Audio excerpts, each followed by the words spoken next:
Saddle up, gunfighters, for another episode of Gunfighter Life, where we talk about guns, gunfighting, tactics, use of force, gear, the right way, with Almighty God at the center. Judeo-Christian values and real-world first-hand experience. Now, I'm going to forego the bio today because I'm going to mention that I did a guest appearance on the Survival Podcast, Guns for the Modern Survivalist. So if you want to check that out, I was very blessed to be on that show. The Survival Podcast is one of the podcasts that I listened to way back in the day that I think got me into loving podcasts, and eventually, by God's grace, spawned actually me doing a podcast. So anyway, if you look up Survival Podcast, it'll be a while before this comes out, but you should be able to search back through the feed or just type it in, the Survival Podcast, and Guns for the Modern Survivalist. And a thanks to Jack, if he listens to this, for having me on. What are we going to talk about today? Let's talk about a mule. That's what I'm going to call this. Let's talk about the Ruger Gunsight Scout Rifle. I am blessed to have a Ruger Gunsight Scout Rifle. My particular model is a kind of dealer exclusive. I wanted one for a long time. I had a notification alert, and when it came in, I was blessed to get it. And if you guys know, recently many of our guns were taken, stolen. Well, what are savings accounts for, right? But to take a slogan from the other side, build back better, right? So the guns that were taken, I figured I would replace them with some decent guns. I'm not a gun collector. I have several guns, as you might imagine, but not a ton. I was trying to replace good, useful guns, and I had wanted one of these for a long time, and when I was debating what to get to replace guns, the in-stock alert came out for this one. It is the stainless steel model with a walnut stock. I think it's by far the most beautiful of the Scout rifles, and it weighs less than the laminated one. The laminated one, the more common one, is also very beautiful. This is the rifle we are talking about today. One of the main reasons I got it is because I've always, well, not always, but for years, I think I've been intrigued with the Scout rifle concept. Did an episode, had Steve Clifford on. I consider him a Scout rifle expert. I'm one of the premier guys in the modern Scout rifle community. If you're not familiar with the Scout rifle concept, I don't want to dive too far into that today. You might look up Jeff Cooper's work on what is a Scout rifle. You may look it up on Wikipedia. There's a good page on that. And people kind of vacillate back and forth as to what is and what is not a Scout rifle. And I don't want to open up that can of worms. But it's an intriguing concept, and perhaps the most romantic of rifles. It is a very romantic concept. But a good all-around rifle. A rifle designed for scouts. And I think this is where a lot of people miss it, because a lot of people really fall in love with the Scout rifle concept, and I think they have delusions of grandeur in the Scout rifle. I think they think that it will go toe-to-toe with any modern battlefield rifle, and that's just not the case. It is not as good as an M1A, an M14, which is 50 years old. It's not as good for a modern battlefield as an AK-47 even, or an AR-15, or an M7, or a SCAR 17, right? It is not as good. It is not just as good as somebody that has been to war. It is not the equal of modern battlefield rifles. It is not going to go toe-to-toe with those rifles. Now, could you prevail in a situation? Sure, you could, but that would be because of your field craft. That would be because you did everything else right, not because that was the best weapon. It is not the best battlefield weapon. A bolt-action rifle of any kind is very antiquated on a modern battlefield, unless you're talking about very specific roles. Also, it is not a sniper rifle. Just because it's a bolt-action 308, it was not designed to be a sniper rifle. It is not a great sniper rifle. Could you use it? Sure. But it's not a great one. I could go to Walmart and get a 6.5 Creedmoor Savage Axis that would likely be more accurate, better at long range, for a quarter of the price. So Again, I want to be real with you guys, and no delusions of grandeur here. Also, it's not the best straight up big game hunting rifle, and I just used it to take big game. I was just blessed to notch my deer tag. Used a scout rifle. It performed very well. But I've been a professional big game hunter and guide. I have purpose-built hunting rifles if I'm just hunting big game that are better, right? One of the great things about the scout rifle is it was supposed to be lightweight, and that was true 20 years ago. 20 years ago, a 6.5, 7.5 pound rifle was a thing of beauty and super lightweight, like a Remington 600 Mohawk or something. But today, I'm a spot and stalk hunter. Two of my go-to hunting rifles. I have a Kimber Adirondack that weighs sub 5 pounds, under 5 pounds. And I have a Kimber Hunter, which again is cheaper than this gun. But the Kimber Hunter is a great value, and it weighs under 6 pounds. Both of which are very accurate, very good guns. Bolt action. So, in saying that, you might think that I'm down on the scout rifle, but I'm not. I really, really, really like this scout rifle. It is, I think, quickly become one of the core guns in my battery. And why is that? Well, I don't know that anybody else uses this term, but I consider it like a mule. And I like mules. It's not a thoroughbred. That's what I mean by that. It's not a thoroughbred. It's not an Arabian. It's not a Clydesdale. Right? It's not purpose-built for any one particular thing. Again, I think a lot of people that fall in love with the scout rifle try and make it into something that it's not, or try to pretend that it's just as good as one of those specialty rifles. But I don't think that's true. But that doesn't mean it's not a great rifle. Again, go back to what is it for? It is a rifle for scouts. It is a rifle for scouts. Look at what a scout does. And it is something that, one of the reasons I want to try it, I'm probably one of the few that does stuff like this in modern times. If you don't know, my wife and I live as neo-nomads.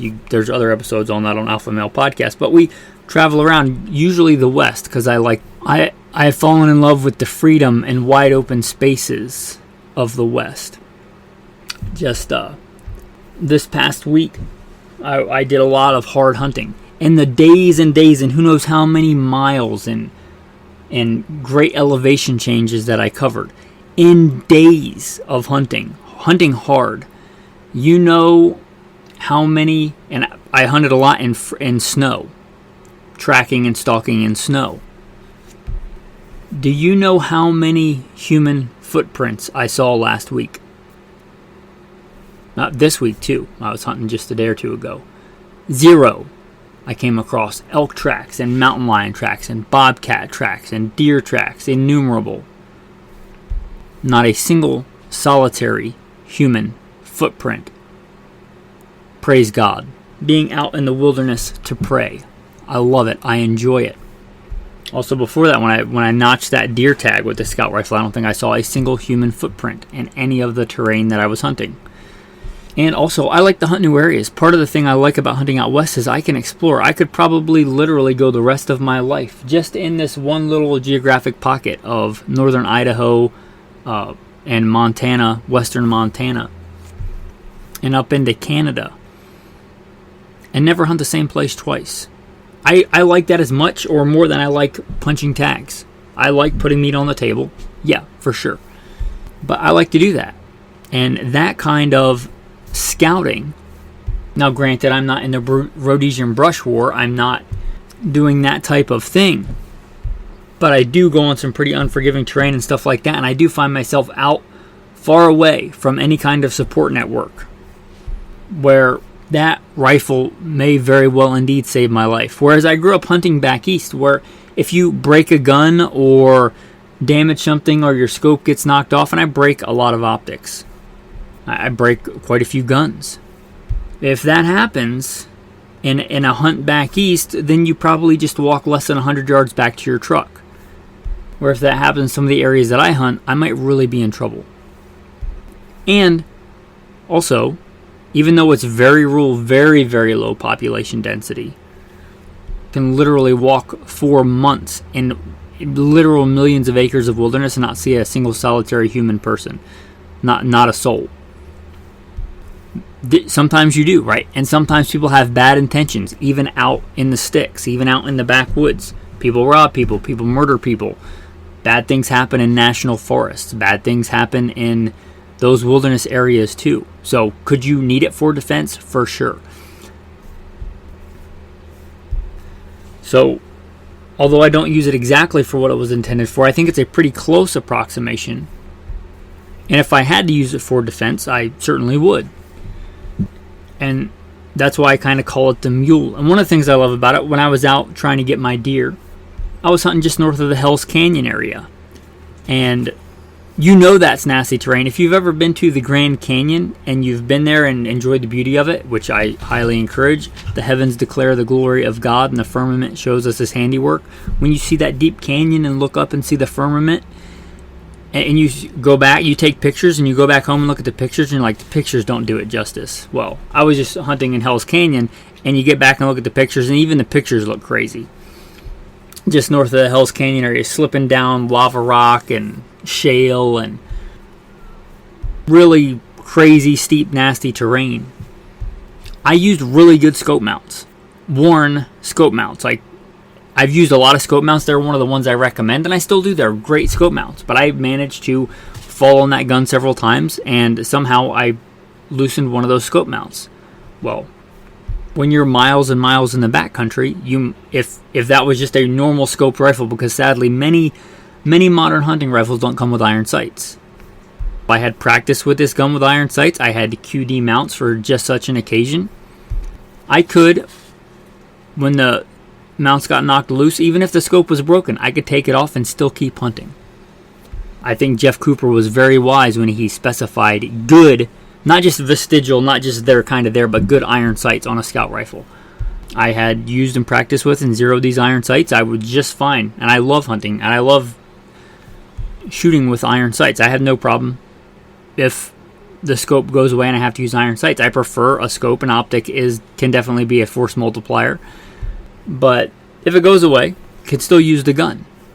And as good as optics have gotten, and they've gotten really good, much better than they were, I think, in Jeff Cooper's day. That's one of the great advancements we've had. The rifles, not really a whole lot of innovation. Some good new materials like carbon fiber barrels in some cases, but in many cases, the great advancements have been in optics. But optics still fail. So one of the reasons I really enjoy the scout rifle concept, I think that was a forethought. And Jeff Cooper, likely, like me, probably used stuff pretty hard and probably had some pretty bad experiences with optics.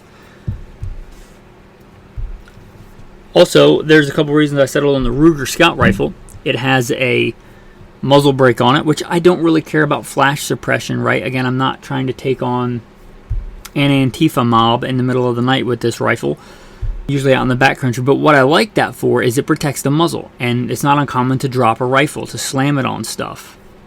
I like the flash hider mostly to protect the muzzle so that I don't destroy it, which is a thing that happens. And the muzzle, the crown of the muzzle, is very, very important. That concentricity of the lands and the grooves and everything is really important for accuracy. And I like the fact that that is protected, unlike most modern hunting rifles. Although threaded barrels are becoming a little bit more common. Also, I settled on the Ruger as opposed to other ones because it's a controlled round feed. And I've hunted enough and used enough bolt actions of both kinds, push feed and control round feed, to know that I really like a controlled round feed. They have their disadvantages too, but one of the reasons for using a bolt action is it's rock solid reliable. About as reliable as a mechanical device can be. And not just, if you run a pushed round feed hard properly, it'll work just fine. But under stress, under crazy conditions, if you're injured, things like that, I've seen operator error where they don't work the bolt all the way correctly, and it's a lot easier to induce a malfunction on a push feed rifle. I prefer a controlled round feed, especially for any kind of I don't know a better term, but survival situation, right? I'm in North Idaho. I'm in grizzly country. I'm in wolf and mountain lion country. I like the controlled round feed. It has the disadvantages. It's a little bit more expensive to manufacture, but I like the controlled round feed. Again, I've used enough. And my other go-to hunting rifle is a Pre-64 Winchester, which shares a lot of striking similarity to this gun, featherweight.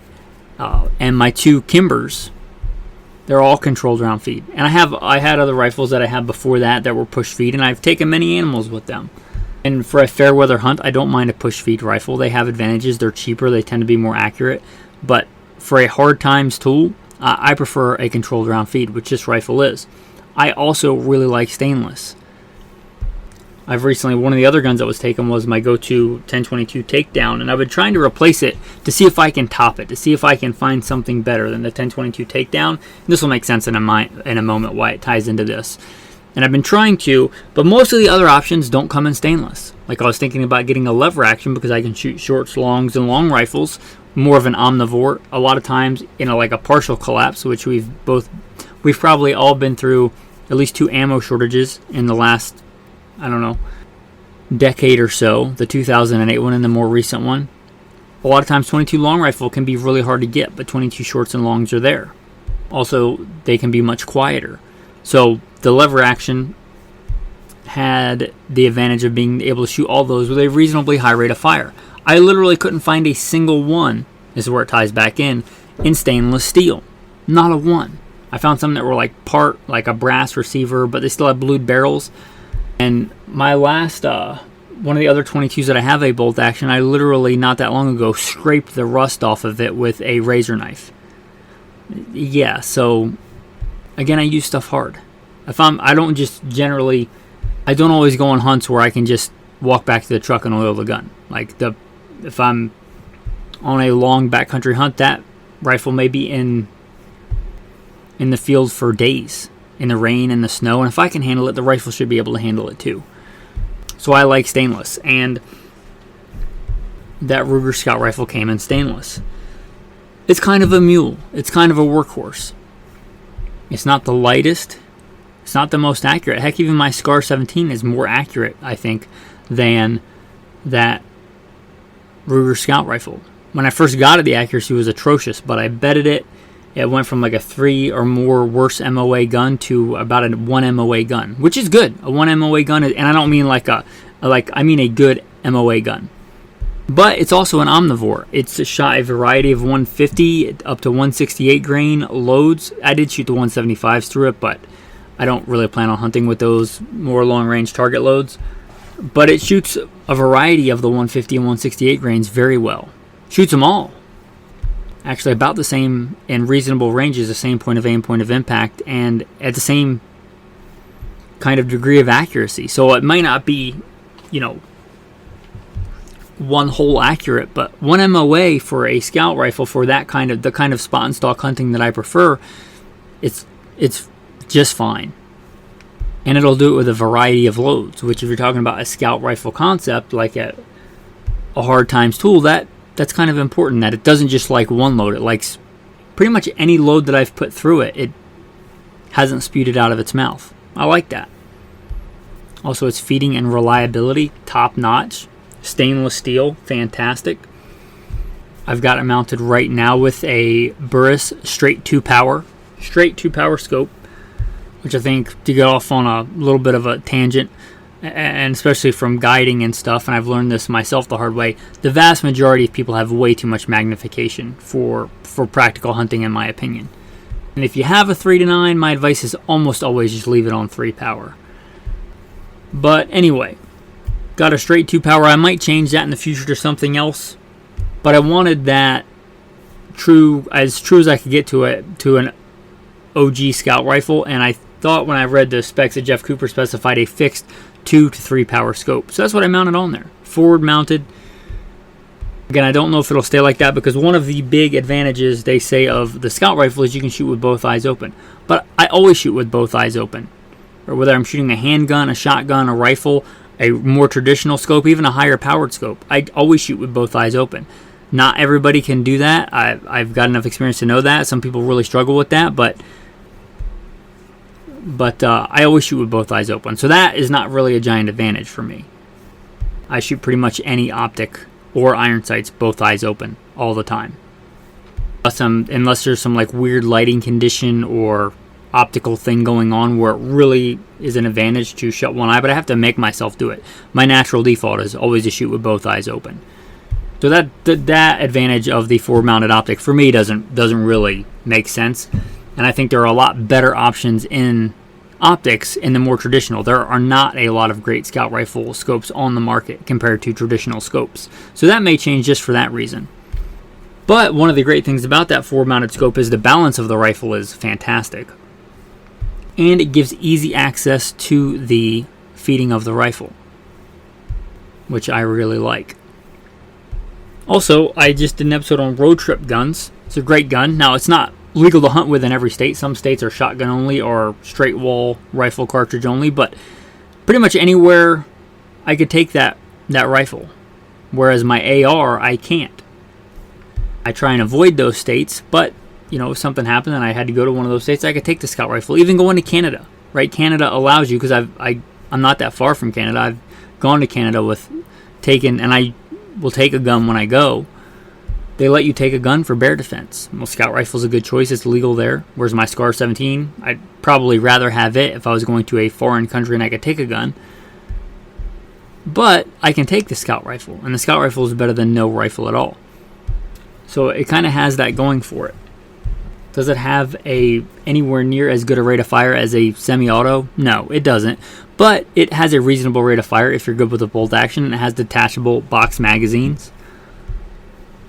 So, I guess in summation here, the scout rifle concept, it's a good rifle. But be honest about what it is. It's a rifle for scouts. It's not a purebred. It's not the best target rifle. It's not the best hunting rifle. It's not the best battlefield rifle. It's kind of a mule. It's kind of a mix. It's not a purebred.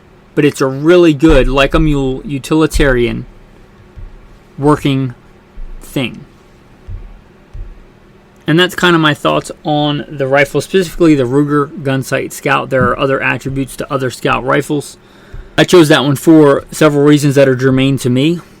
And I'm very blessed to have that rifle. Actually out training with it yesterday. And after using it for a season, after successfully putting meat on the table with it and using it and having it as a truck gun, I just thought I'd give you my thoughts on the scout rifle from real-world first-hand experience. Anyway, I hope you enjoyed this episode. The tactical tip of the day. Now, I mentioned mine has a wood stock, and I like hunting with a wood stock. It's not like I'm a purist. I'll hunt with a composite stock as well. Both have advantages and disadvantages. I find a wood stock easier to bed, easier to work with, easier to modify. I also find it in really cold weather much more pleasant to hold than a lot of the more modern stocks. Anyway, the tactical tip is Renaissance wax or something like it. I'm not sponsored by Renaissance wax, but some kind of wax safe for wood. One of the big things they say about wood is that it can soak up water and do things like that. You can coat, and probably should coat, with wax. Renaissance wax works really good.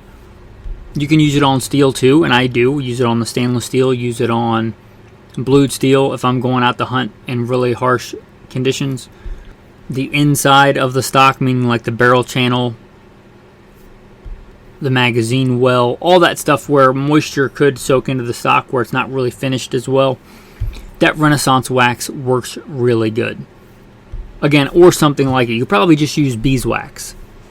And if you've got really small, fine areas that you want to kind of put a barrier in, the old school ballistol, like if you want to just put it on a Q-tip and get inside those little teeny corners that you might not be able to get wax into, just kind of let it soak in so that it soaks in that ballistol, which is safe for wood and leather and things instead of water in the future. Anyway, that's just some tips there for wood stock. Your tactical verse of the day. This one might ruffle some feathers. I'm okay with that. It's what the Bible says. It's kind of bucks a lot of the mainstream Christianity. Oh, I can just do whatever I want. This is from 1 Corinthians. Neither fornicators, nor idolaters, nor homosexuals, nor sodomites, nor thieves, nor covetous, nor drunkards, nor revilers, nor extortioners will inherit the kingdom of God.